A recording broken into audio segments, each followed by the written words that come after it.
परीक्षा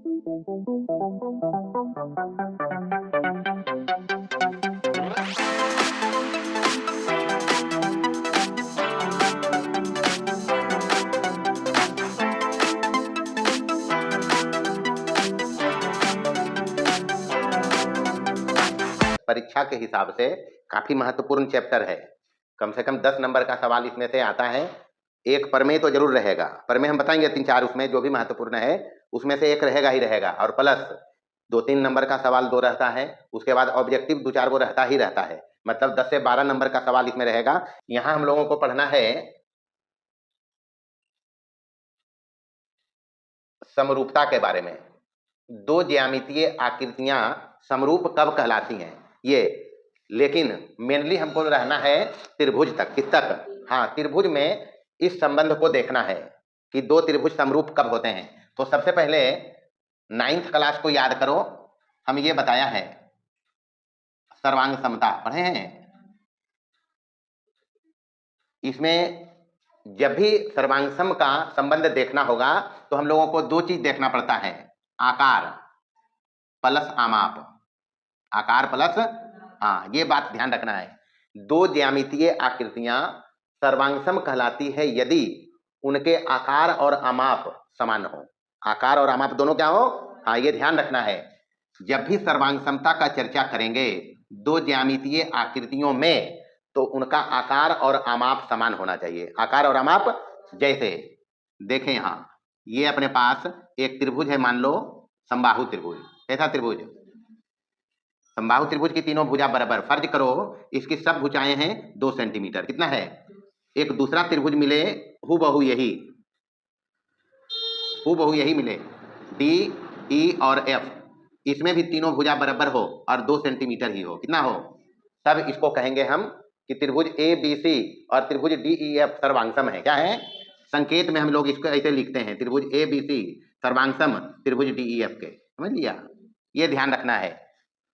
दो ज्यामितीय आकृतियां या यूं कहो त्रिभुज समरूप होंगे। अब चूंकि हमारा जो टारगेट है ज्यामितीय आकृतियों पर, तो दो त्रिभुज समरूप हो गया। कब? आकार तो एक जैसा है, ये है, आमाप भी एक जैसा है, नहीं है? भुजाएं सब एक ही जैसे हैं। सब भुजा कितना है? 2 सेंटीमीटर। याद रखना, समान भुजाओं वाले सभी समबाहु त्रिभुज सर्वांगसम होते हैं। अभी इस पर आया हम। अच्छा, वर्ग ले लिया जाए, इसका भुजा मान लो 1 सेंटीमीटर है, वर्ग की चारों भुजा समान। दूसरा वर्ग भी यही हो, दूसरा वर्ग भी क्या हो? यही हो, इसका फोटोकॉपी हो। क्या हो? इसका फोटोकॉपी। ये और ये भी एक ही हो, तो इसको भी कहेंगे सर्वांगसम। नहीं कहेंगे? कहानी क्या चल रहा है यहाँ कि अगर दोनों में से किसी एक को दूसरे पर रखें तो पूरी दोनों एक दूसरे को ढक ले, यही तो करेगा। जैसे मान लो अपने पास एक वृत्त है, त्रिज्या इसका है 1 सेंटीमीटर। वृत्त के लिए बताया डिसाइडिंग टर्म त्रिज्या है। दो वृत्त सर्वांगसम होंगे यदि और केवल यदि उनकी त्रिज्याएं समान हो। यही तो पढ़ा? नहीं पढ़ा? दो वृत्त सर्वांगसम होंगे यदि और केवल यदि उनकी त्रिज्याएं क्या हो? समान हो। ये भी 1 सेंटीमीटर है, तो ये सर्वांगसम है। क्या है? सर्वांगसम के बारे में ध्यान रखना है, आकार और आमाप दोनों यहां मैटर करेगा। दो ज्यामितीय आकृतियां सर्वांगसम कहलाएंगे यदि उनके आकार और आमाप क्या हो? एक जैसे हो, समान हो। दूसरे तरह से इसको हम कह सकते हैं कि दो ज्यामितीय आकृतियां सर्वांगसम कहलाएंगे यदि उनमें से किसी एक को दूसरे पर रखो। इसको इस पर रखो या इसको इस पर, इसको इस पर रखो या इसको इस पर। ऐसा नहीं कि इसको इस पर ले जाएं। सबसे पहले आकार पर फोकस किया है तो आकार को एक जैसा चाहिए, बाद में हम आप देखेंगे। समझ लिया? तो ये सर्वांगसम है। अभी क्या है? समरूपता में कहता है आकार मैटर करेगा। क्या मैटर करेगा? हाँ, ये बात प्रमुख है। दो ज्यामितीय आकृतियां समरूप कहलाएंगी यदि उनके आकार समान हो। आकार क्या हो? आमाप समान हो भी सकते हैं, आमाप समान हो भी सकते हैं या समान नहीं भी हो सकते हैं, समान नहीं भी हो सकते हैं। ये ध्यान रखना है। दो ज्यामितीय आकृतियां समरूप कहलाएंगी यदि आकार क्या हो? ये बात चाहिए इसको। आमाप समान हो तो भी ठीक है और आमाप समान नहीं हो तो भी ठीक है, ये चलेगा इसमें। तो सबसे पहले अगर आकार और आमाप समान हो तब इसको तो हम पढ़ा है सर्वांगसम भी होता है। नहीं होता है? इसका मतलब ये समरूप भी है। क्या है ये? हाँ जी, समरूप भी है और प्लस में क्या है? सर्वांगसम। पकड़े बात को। ये भी क्या है, ये भी दोनों क्या है, ये सभी जो लिखा हुआ है ये वाला भी है समरूप सर्वांगसम, ये वाला भी क्या है समरूप सर्वांगसम, और ये भी क्या है समरूप सर्वांगसम। कहानी पकड़ लो कि अगर कभी सवाल में दे दे कि एक ही भुजा की लंबाई वाले सभी समबाहु त्रिभुज होते हैं, क्या बताएंगे? समरूप का एक और नाम है सदृश भी, समरूप का एक नाम और भी है क्या, सदृश। अंग्रेजी में कहते हैं सिमिलर, अंग्रेजी में क्या कहेंगे? तो ध्यान रखना, यहां से हम कहानी पकड़ा कि सभी सर्वांगसम आकृतियां, हाँ सर्वांगसम आकृतियां सदैव क्या होगी, ये बात ध्यान रखना है। लेकिन समरूप आकृतियां सदैव सर्वांगसम नहीं हो सकती है, ये केस है तब तो चलेगा। यहां दो बात कह रहा है, आकार समान आमाप समान, हम ये देखा है नहीं देखा? ये जो बात हम देखा, आकार भी समान हो आमाप भी समान हो, समरूप तो होगा, लेकिन पहले वो क्या है, तो सभी सर्वांगसम आकृतियां। दूसरा केस ये भी कहता है कि आकार आकार समान और आमाप समान नहीं, आमाप समान नहीं, तब भी समरूप होगा, केवल समरूप होगा। क्या होगा? जब ये कंडीशन आया है तो केवल समरूप, केवल क्या, ये बात ध्यान रखना है, केवल समरूप। जैसे एक समबाहु त्रिभुज ये दिया है, इसका मान लो भुजा है 3-3 सेंटीमीटर, एक दूसरा समबाहु त्रिभुज दिया है, इसका भुजा मान लो है 1-1 सेंटीमीटर, ये क्या है? तो ये समरूप है, सर्वांगसम तो नहीं है। सर्वांगसम के लिए आमाप भी बराबर चाहिए, आमाप भी एक जैसा चाहिए, तो ये ध्यान रखना है। तो यहां से हम 3 बात पकड़ा है। पहला बात क्या पकड़ा कि सर्वांगसमता के लिए आकार और आमाप समान चाहिए, समरूप के लिए आकार समान चाहिए, आमाप समान हो तो भी चलेगा, आमाप समान नहीं हो तो भी चलेगा। इसके लिए यदि आकार समान और आमाप भी समान तो समरूप तो होगा ही, प्लस पहले वो क्या है, इसलिए सभी सर्वांगसम आकृतियां हमेशा समरूप होगी। लेकिन सभी समरूप आकृतियां क्या सर्वांगसम होगी? इस केस में तो इस समरूप सर्वांगसम दोनों है, समरूप है तो सर्वांगसम भी है। इस केस में समरूप है लेकिन सर्वांगसम तो नहीं है, इसको उठा के इस पर रखो तो डूब जाएगा, नहीं डूबेगा, या इसको इस पर उठा के रखो डूब जाएगा। तो ये समरूप है और ये समरूप और क्या है। तो जब कभी पूछे एक ही त्रिज्या वाले सभी वृत्त, ये बताना, एक ही भुजा की लंबाई वाले सभी वर्ग, एक ही भुजा की लंबाई वाले सभी समबाहु त्रिभुज, समरूप। और लेकिन अगर कहे कि भिन्न भिन्न भुजाओं वाले समबाहु त्रिभुज, हाँ भिन्न भिन्न भुजाओं वाले समबाहु त्रिभुज क्या होंगे? भिन्न भिन्न भुजाओं वाले वर्ग केवल समरूप, भिन्न भिन्न त्रिज्याओं वाले वृत्त क्या होंगे? केवल। हाँ, त्रिज्या जब अलग अलग रहेगा तो वृत्त समरूप होगा, भुजा की लंबाई जब अलग अलग रहेगी तो वर्ग केवल समरूप होगा, भुजा की लंबाई अलग अलग रहेगी तो समबाहु त्रिभुज केवल क्या होगा। लेकिन अगर एक ही भुजा की लंबाई रहा त्रिभुज समबाहु का तो समरूप और सर्वांगसम, एक ही भुजा की लंबाई रहा वर्ग का तो समरूप, और एक ही त्रिज्या का ढेर सारा वृत्त रहा तो समरूप और, बात पकड़ लिया। तो समरूप और सर्वांगसम में इतना बात ध्यान रखना है, समरूप कब कहेंगे? जब आकार समान हो, आमाप समान हो भी सकते हैं, और सर्वांगसम कब कहेंगे? जब आकार और आमाप दोनों क्या हो, ये ध्यान रखना, इतना बात ध्यान रखना। अच्छा, बारी बारी से सबसे पहले दो बहुभुजों की समरूपता, बहुभुजों की समरूपता। अच्छा, सबसे सिंपल बहुभुज अपने पास है त्रिभुज। बहुभुज मतलब क्या? त्रिभुज से शुरू करेंगे, त्रिभुज है, चतुर्भुज है, पंचभुज है, षड्भुज है, सब बहुभुज है। सबसे सिंपल बहुभुज अपने पास त्रिभुज है, और त्रिभुज के बारे में पढ़ना भी हमको यहाँ है। तो दो बहुभुजों की समरूपता अगर हमको देखना है तो सबसे पहले देखना उनके आकार समान हो, उनके आकार क्या हो। हाँ, पहला बात तो ये देखना, अगर हम समरूपता का चर्चा करेंगे बहुभुज के केस में तो आकार पहले समान देखना। ऐसा नहीं कि एक त्रिभुज दे दे और एक इधर वर्ग दे दे तो आकार गड़बड़ हो गया, नहीं हुआ। एक त्रिभुज है, दूसरा क्या है, तो फिर चर्चा नहीं करेंगे, ये असमरूप है। क्या है? असमरूप आकृति है। अगर समरूप बहुभुज की चर्चा करेंगे तो सबसे पहले उनके आकार समान हो, उसके बाद संगत कोण समान हो, संगत कोण क्या हो, उसके बाद तीसरा चीज होना चाहिए संगत भुजाएं समानुपाती। संगत भुजाएं क्या हो, समानुपाती। ये 3 बात ध्यान रखना है जब कभी समरूपता की चर्चा करेंगे बहुभुज में। या सिमिलरिटी की चर्चा करेंगे बहुभुज में, तो ये तीन बात, पहला चीज अगर समरूपता का चर्चा करना है बहुभुज में तो उनके आकार समान होना चाहिए, तभी ये ये जो दो बात है, बाद की जो ये दो बातें हैं बाद में चर्चा करेंगे, पहले उनके आकार समान हो। अब आकार में ही छट गया, ये दोनों नहीं छटा तो नहीं कहेंगे, इसको असमरूप आकृति कहेंगे। क्या कहेंगे? अगर आकार समान है तो फिर देखना संगत कोण समान हो, उसके बाद संगत भुजाएं क्या हो, ये बात समझना। अगर आकार अलग अलग है तो उसको कहेंगे असमरूप। क्या कहेंगे? हाँ, ये बात ध्यान रखियो। यहां हमको पढ़ना है त्रिभुजों की समरूपता। क्या पढ़ना है? त्रिभुजों की समरूपता। अगर त्रिभुजों की समरूपता पढ़ेंगे तो सबसे पहले बात फिक्स हो गया, पहला चीज आकार तो समान हो गया, त्रिभुज पर चर्चा है, तो दो त्रिभुज समरूप कहलाएंगे यदि उनके संगत कोण समान। संगत कोण क्या? समान। दूसरा चीज संगत भुजाएं समानुपाती। ये दो बात ध्यान रखना है, संगत भुजाएं क्या हो? समानुपाती हो। इसके बाद एक चीज और देखना, समान कोणिक त्रिभुज। क्या देखेंगे? समान कोणिक त्रिभुज। अच्छा, दो त्रिभुज समान कोणिक कहलाएंगे यदि उनके संगत कोण समान हो। दो त्रिभुज समान कोणिक कहलाते हैं यदि उनके संगत कोण समान हो। उनके संगत कोण क्या हो? समान हो। पहला बात तो ये ध्यान रखना है कि समान कोणिक त्रिभुज अगर होगा दुगो तो उनके संगत कोण क्या होंगे?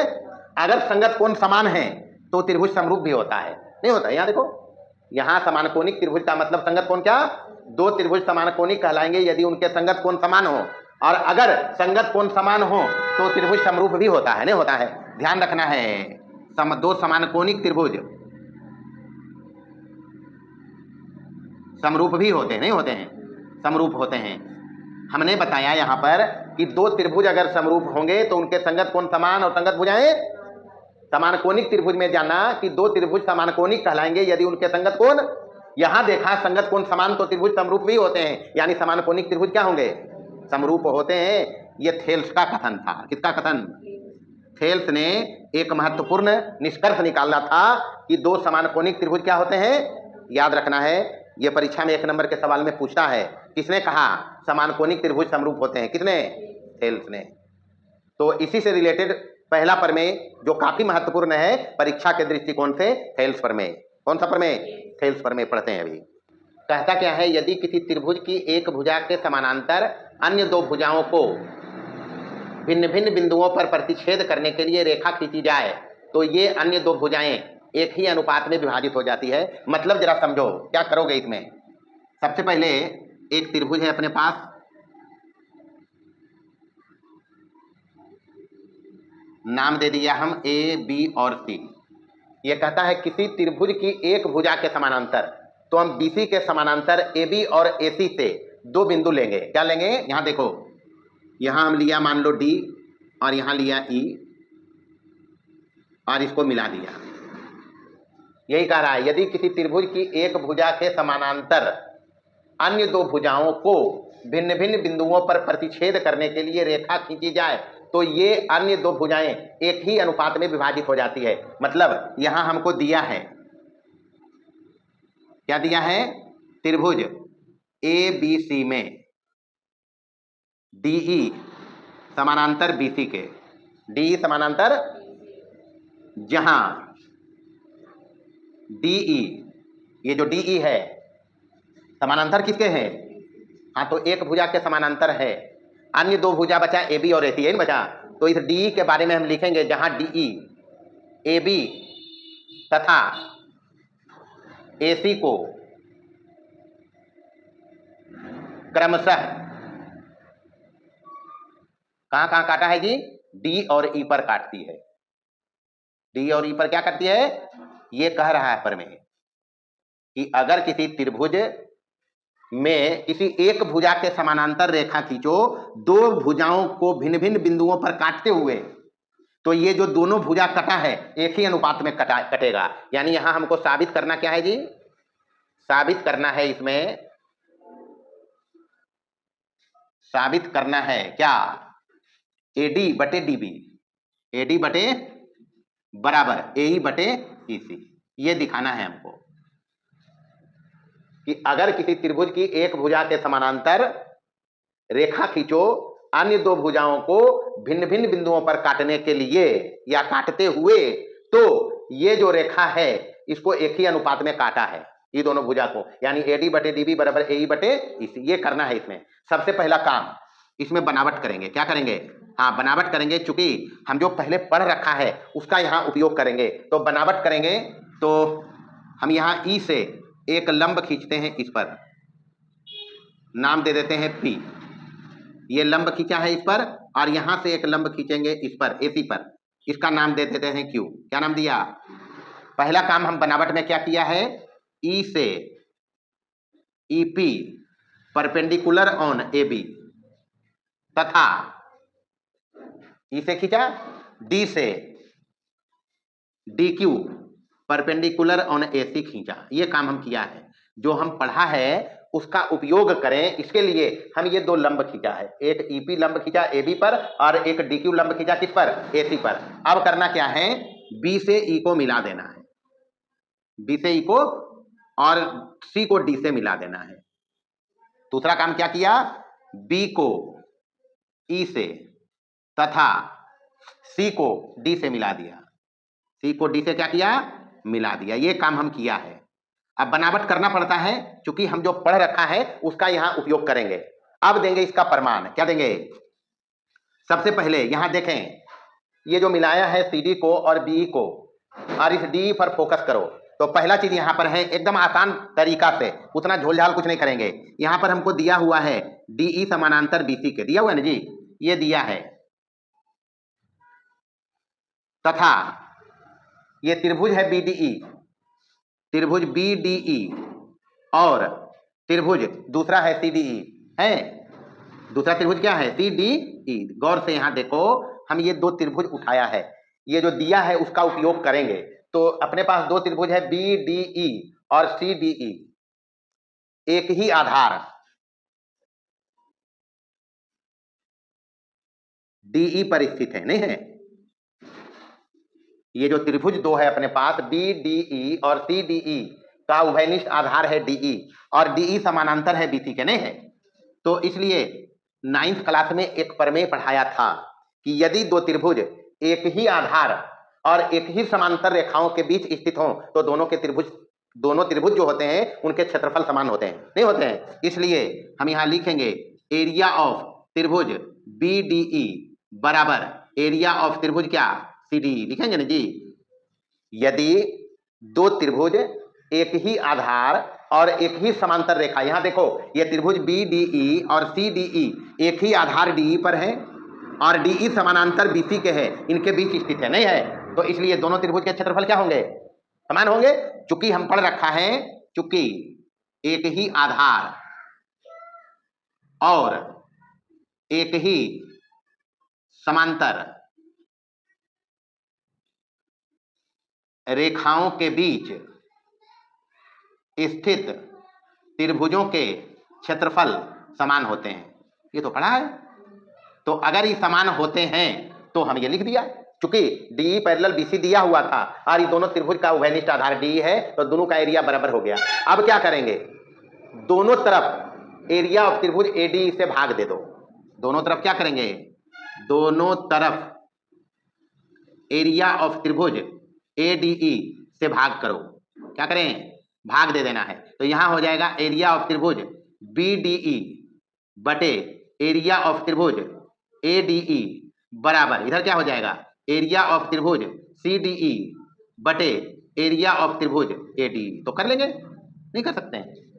जो पढ़ाने वक्त हम बताया है वही काम यहां भी कर रहे हैं, थोड़ा सा संक्षेप रूप में कर रहे हैं, नहीं कर रहे हैं। हम बारी बारी से पहले इसका क्षेत्रफल निकाला था पढ़ाने वक्त, फिर इसका निकाला था, यही निकाला था जी, और फिर इसका निकाला था। तो बात एक ही है, हम यहां सीधा सीधी कर रहे हैं कि अपने पास ये जो त्रिभुज दिया था उसमें DE BC के समानांतर था, जो AB और AC को क्रमशः D और E पर काट रही है। तो हमको दिखाना इसमें AD बटे DB बराबर AE बटे EC, काम उतने कर रहे हैं। अच्छा, अगर एरिया ऑफ त्रिभुज BDE चाहिए तो त्रिभुज का क्षेत्रफल होता है हाफ गुने आधार गुने, यही तो होता है। एरिया ऑफ त्रिभुज BDE बराबर हाफ गुने आधार BDE। देखो यहां आधार लेंगे DB, आधार क्या लेंगे? हाँ, ऐसा नहीं समझना कि यहाँ आधार चर्चा किया डीई का, वो हमारा जरूरत था, हम उसका उपयोग कर लिया, वो हमारा रिक्वायरमेंट था, उसका उपयोग कर लिया। अब जो लाना है उसके हिसाब से हम आधार रखेंगे डीबी, क्या रखेंगे, और गुने ऊंचाई रखेंगे जो एबी पर लंब है। तो एबी पर लंब क्या है, ईपी, यही ना, बटे एडी का क्षेत्रफल निकालेंगे, तो इसका क्षेत्रफल अगर निकलेगा एडीई का, तो इसका में भी लगाएंगे हाफ गुने आधार, इसका लेंगे एडी, आधार क्या लेंगे, और गुने इसका भी ऊंचाई यही है ईपी, नहीं है, बराबर इधर लेंगे तो क्या करेंगे, इधर हाफ गुने इसका आधार लेंगे ये सीडी का, तो लेंगे ईसी, क्या लेंगे, और गुने ऊंचाई, ऊंचाई इसका लेंगे डी क्यू, इस पर जो लंब है एसी पर, तो इसका ऊंचाई हो गया ए क्यू, बटे इसमें भी लेंगे एडी का क्षेत्रफल, तो एडी का हाफ गुने इसका आधार हो जाएगा एई, इसके हिसाब से इधर आधार क्या हो जाएगा एई, और गुने ऊंचाई इसका यही रहेगा ए क्यू, नहीं रहेगा। अच्छा हाफ हाफ कट गया, ईपी ईपी कट गया, हाफ हाफ इधर भी कट गया, और ए क्यू कट गया, बचा क्या, डीबी बटे एडी बराबर ईसी बटे एई, कलट देंगे, जो लाना है वो आ जाएगा, नहीं आएगा, बस यही काम करना है। यहाँ जो बचा अपने पास बचा क्या है, यहाँ डीबी बटे एडी, इसको उलट, दोनों तरफ उलट देंगे, उल्टेंगे तो यहाँ हो जाएगा एडी, और नीचे हो जाएगा क्या डीबी, बराबर इसको उल्टोगे तो ये चल जाएगा एई, और नीचे क्या हो जाएगा ईसी, बस यही साबित करना है। अच्छा इधर देखो सीखा क्या, अभी हम पढ़ा थेल्स प्रमेय, क्या पढ़ा, अच्छा थेल्स प्रमेय का एक और नाम है, ये नाम है मूलभूत समानुपातिकता प्रमेय, समझ लिया। एक नंबर में ये भी कभी कभी पूछ देता है, मूलभूत समानुपातिकता प्रमेय किसने दिया, या मूलभूत समानुपातिकता प्रमेय को कहा जाता है क्या, ये भी याद रखना है, समझ लिया। तो इसमें हम पढ़ा क्या, इसमें यही पढ़ा, देखो यहाँ कि अगर एक त्रिभुज अपने पास हो ए बी और सी, इसमें डीई बीसी के समानांतर हो, डीई क्या हो बीसी के समानांतर हो, तो ये हो सकता है एडी बटे डीबी बराबर एई बटे ईसी, ये तो थेल्स कहवे किया, नहीं कहा। बाकी ये भी ध्यान रखना, अब उतना तो टाइम है नहीं, हम सबको साबित करके क्लास में दिखाया है, इसको उलट के भी लिख सकते हैं हम, डीबी बटे एडी बराबर ईसी बटे एई, लिख सकते हैं, हाँ उलट के, दोनों एक ही बात है। अच्छा पहला चीज ये, दूसरा चीज ये भी हो सकता है इसमें कि एडी बटे एबी, एडी बटे बराबर एई बटे एसी, समझ लिया। इसको उलट के भी लिख सकते हो, एबी बटे एडी बराबर एसी बटे एई, ऑब्जेक्टिव सवाल में ये सब हेल्प करेगा। तीसरा चीज ये भी हो सकता है एबी बटे बीडी, या डीबी बटे एबी, जो भी लिखो, बीडी बटे एबी, पहले बीडी फिर एबी बटे ईसी बराबर बीडी बटे एबी बराबर ईसी और बटे क्या एसी। इसको उलट के भी लिखेंगे तो एबी बटे बीडी बराबर एसी और बटे क्या, ये तीन बात ध्यान रखना है। अगर थेल्स प्रमेय में डी समानांतर है बीसी के, तो ये तीन बात साबित हम इसको किया है, क्लास में जब पढ़ा रहे थे तो इस सबको भी करके दिखाया है, नहीं दिखाया है, हिसाब बनाने में उपयोग में आएगा, ऑब्जेक्टिव सवाल में, इसको ध्यान रखना है। जैसे इसी में मान लो कभी अगर दे दे, हिसाब दे दे इस टाइप से कि एक त्रिभुज है अपने पास ए बी सी, और इस प्रकार से मान लो है पी क्यू, क्या है, यहाँ दे दिया 2, यहाँ मान लो दे दे 2.5, यहाँ दे दे 3.2, आर ही निकालना कहे क्यूसी बराबर वाट, क्यूसी बराबर क्या, लेकिन इसमें कहेगा पी क्यू समानांतर बीसी के, पी क्यू समानांतर, भाई अगर थेल्स प्रमेय हमको लगाना होगा तो ये तो चाहिए हमको, नहीं चाहिए, तो अगर ये है तो थेल्स प्रमेय के हिसाब से क्या लिखेंगे, थेल्स प्रमेय अगर ये है तो हम क्या लिखेंगे, एपी बटे पीबी बराबर ए क्यू बटे क्यूसी, यही तो लिखेंगे। अब सबका मान यहाँ रख लो, एपी कितना दिया है 2, ई कितना दिया है, ई कितना दिया है, और ई तो निकालना है हमको, तो इसको इधर गुना कर लो, तो 2 क्यूसी बराबर ये हो जाएगा 2.5 और गुने कितना 3, तो क्यूसी बराबर क्या हो जाएगा 2.5 गुने 3.2 और बटे कितना, बस इसको ये काट लो, ये कितना हो जाएगा 1 गुना करो, जो भी आएगा आंसर आएगा, तो बराबर कितना आ गया, ये 4 सेंटीमीटर आ गया ना। अच्छा क्यूसी आ गया 4 सेंटीमीटर, हो सकता है एसी पूछ दे, एसी भी पूछ सकता है, यहाँ पूछा क्यूसी, अगर एसी पूछ दे तब क्या करोगे, तो क्यूसी तो हम ले ही आया है, कितना लाया है तो ये दोनों जोड़ देंगे, AC बराबर क्या हो जाएगा, AC बराबर हो जाएगा AQ plus QC, AQ plus QC बराबर AQ कितना है 3.2, ये कितना लाया, कितना हो गया 7.2। अगर सेंटीमीटर में रहा तो सेंटीमीटर लिख देना, अगर सेंटीमीटर में ही रहे, और अगर प्लेन रहे कुछ नहीं रहे तो ये इकाई लिखना, क्या लिखना, हम चलो सेंटीमीटर में कर दिया। अच्छा दूसरा देखो, थेल्स प्रमेय का विलोम। ये कहता है थेल्स का उल्टा है, थेल्स में समांतर दिया था और अन्य दो भुजाओं का जो कटने वाला अनुपात था एक ही था, यही था ना। यहाँ उलट के कहता है, सबसे पहले एक त्रिभुज दिया है, ये मान लो एक त्रिभुज है A B और C। ये जो कहता है यदि एक रेखा किसी त्रिभुज की, उस रेखा को समानांतर दिखाना है तीसरी भुजा के, इन करना है, तो हम अभी इसको इस हिसाब किताब से लेंगे ऐसे करके। चलो ये लिया है हम DE लिया है, जिसमें D AB पर है और E कहाँ है AC पर। हमको इसी DE को BC के समानांतर दिखाना है। अभी हम समानांतर नहीं रखा है, समझ लिया, अभी समानांतर नहीं रखा है। सबसे पहले इसमें दिया है, क्या दिया है, DE त्रिभुज ABC की भुजाएं AB तथा AC को क्रमशः D तथा E पर इस प्रकार काटती है कि AD बटे DB बराबर है AE बटे EC। ये कह रहा है, यही चीज कह रहा है, यदि एक रेखा, हम DE उस रेखा का नाम दिया, त्रिभुज की दो भुजाएं AB और AC दो भुजाओं को कटवाया है D और E पर, यही तो किया है, इस प्रकार की AD बटे DB बराबर AE बटे EC साबित करना है। इसमें हमको साबित करना क्या है, DE समानांतर BC के, DE समानांतर। अभी के केस में प्रश्न यही कह रहा है, ये जो प्रमेय है यही कह रहा है, यदि एक रेखा किसी त्रिभुज की दो भुजाओं को एक ही अनुपात में काटे तो यह रेखा, तीसरी दो भुजा तो कट ही गया, तीसरा बचा BC, यही बचा, इसके समानांतर दिखाना है। यदि संभव हो तो माना कि DE BC के समानांतर नहीं है। ये तो अरे यही चीज नहीं हो सकता है कि दो रेखा या तो समानांतर हो सकता है या नहीं हो सकता है। अभी हम मान लिया कि DE BC के समानांतर नहीं है, फोटो में भी ये बात हम दिखाया है कि इस केस में DE BC के समानांतर तो नहीं है, इसको पीछे बढ़ाओगे तो दोनों एक जगह मिल जाएगा, प्रतिच्छेदी रेखा बनेगा, अभी समानांतर नहीं है। तो हम क्या करेंगे, हम करेंगे यदि संभव हो तो माना DE BC के समानांतर नहीं है, तब D से DF पैरेलल टू BC खींचा। ये तो कर सकते हैं, हमारे पास अभी उपलब्ध संसाधन है थेल्स प्रमेय, इससे पहले पढ़ाया, थेल्स प्रमेय संसाधन हमारे पास है जिसका यहां हम उपयोग करेंगे। तो हमको BC के समानांतर एक रेखा चाहिए, उसको हम बना लिया है DF। क्या बनाया है, चलो बना लिया ये DF, यही है DF जो है BC के समानांतर, समझ लिया। चलेंगे प्रमाण में, थेल्स बता रखा है कि अगर DE समानांतर BC के है तो ये चीज होगा। हम उलट के जांचना चाह रहे हैं कि अगर ये होता है तो क्या ये भी होता है, इसी चीज का चेकिंग चल रहा है। तो हम यहाँ थेल्स का सहारा लेंगे। थेल्स के सहारा लेने के लिए हम BC के समानांतर AB और AC को D और F पर काटते हुए एक समांतर रेखा DF खींच लिया है।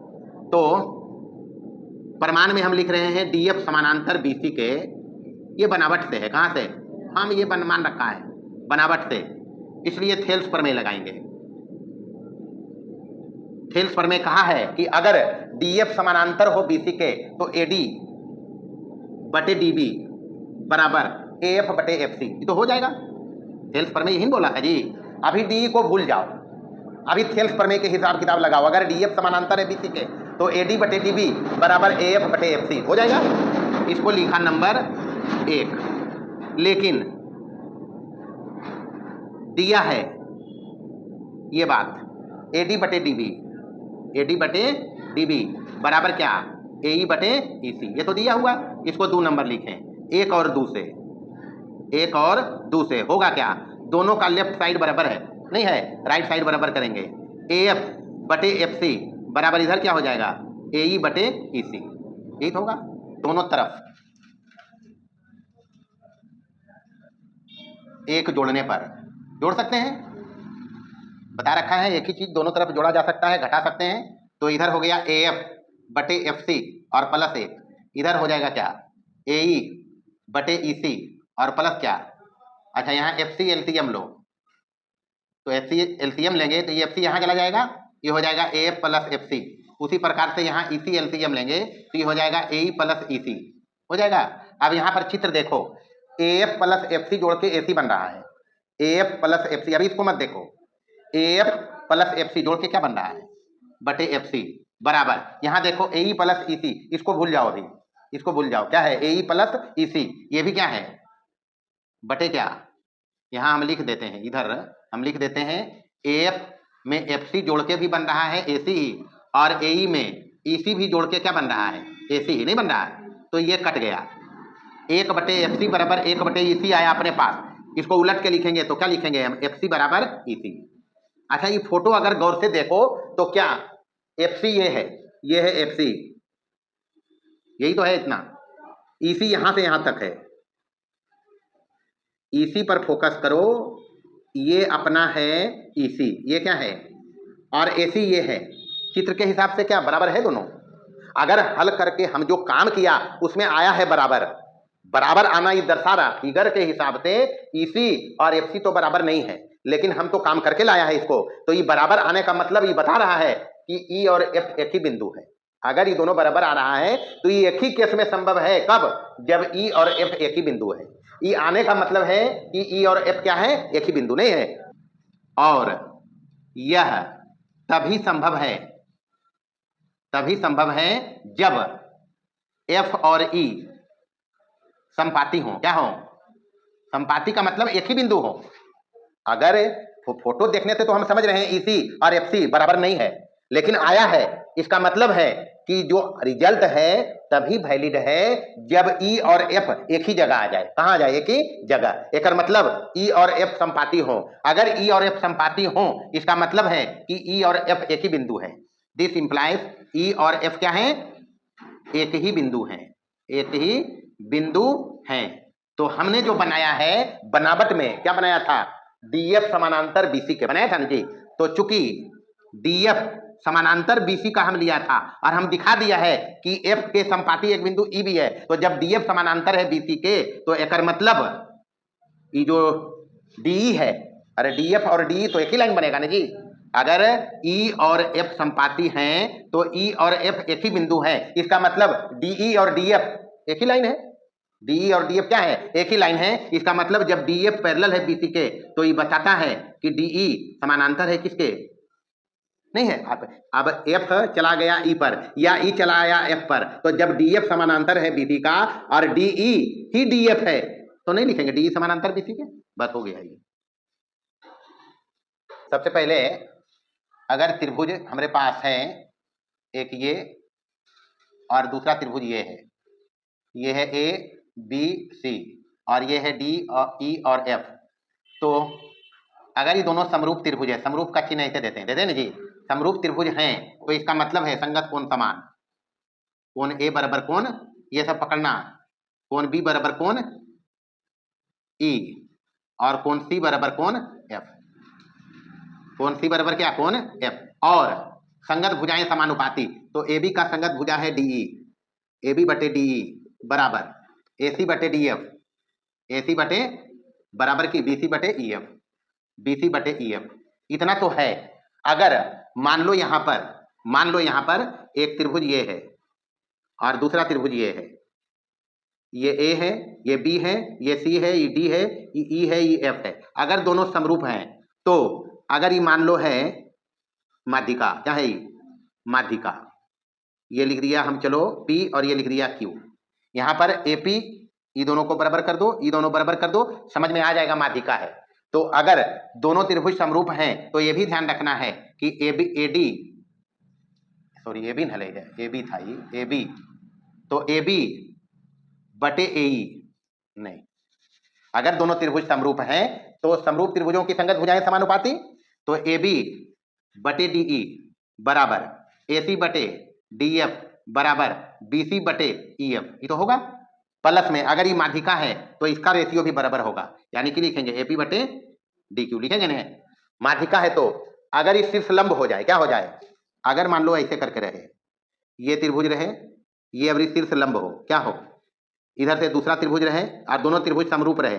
समरूप रहे तभी ध्यान रखना है, ये ए है, ये बी है, ये सी है, ये डी है, ये ई है, ये एफ है। अगर ये समरूप है और यहाँ पर इस शीर्ष लंब है, क्या है, तो ध्यान रखना है अगर समरूप है तो ये होगा, तो यहाँ पर इसका भी रेशियो समान होगा, ए पी बटे डी क्यू, यानी ए बी बटे डी ई बराबर ए सी बटे डी एफ बराबर बी सी बटे ई एफ बराबर क्या हो जाएगा, ए पी बटे डी क्यू, यही होगा जी।